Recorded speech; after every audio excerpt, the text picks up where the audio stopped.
ప్రకాష్ రాజ్ గారి లాంటి వాళ్ళు మాట్లాడడం అనేటటువంటిది, కాంగ్రెస్ అధినేతలు కాంగ్రెస్ నేతలు మాట్లాడడం అన్నటువంటిది, అలాగే కమ్యూనిస్ట్ పార్టీలు మాట్లాడడం అన్నటువంటిది ఆర్ఎస్ఎస్ విషయానికి సంబంధించి ఇప్పుడు సోషల్ మీడియాలో దుష్ప్రచారం రావటం, అట్లాగే మీడియాస్లో ప్రచారం జరగటం, ఇట్లాంటివన్నీ కూడా జరుగుతున్నటువంటి ఎప్పుడు కూడా ఆర్ఎస్ఎస్ ఏంటంటే దాని పంద మీడియాకి దూరంగా ఉంటుంది.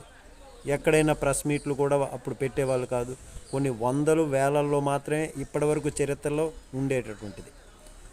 ఏది కొంచెం ఏమైనా సమాధానం చెప్పాలి అట్లాంటి పరిస్థితి వచ్చింది అనేటప్పుడు మీడియాతో సమాధానం చెప్పేటటువంటి పరిస్థితి అంతవరకే. కానీ వాళ్ళు పబ్లిసిటీ చేసుకోవటం ఇట్లాంటివి అన్నటువంటిది కూడా ఈ మీడియాకి సంబంధించి వాటికైతే వ్యతిరేకంగా దూరంగా ఉండేటటువంటి ఆ విధంగా వస్తూ ఉండేవారు.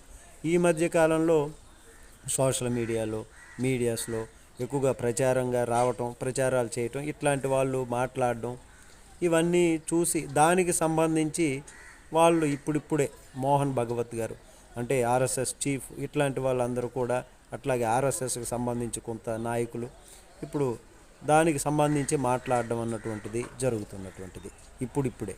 నమస్తే.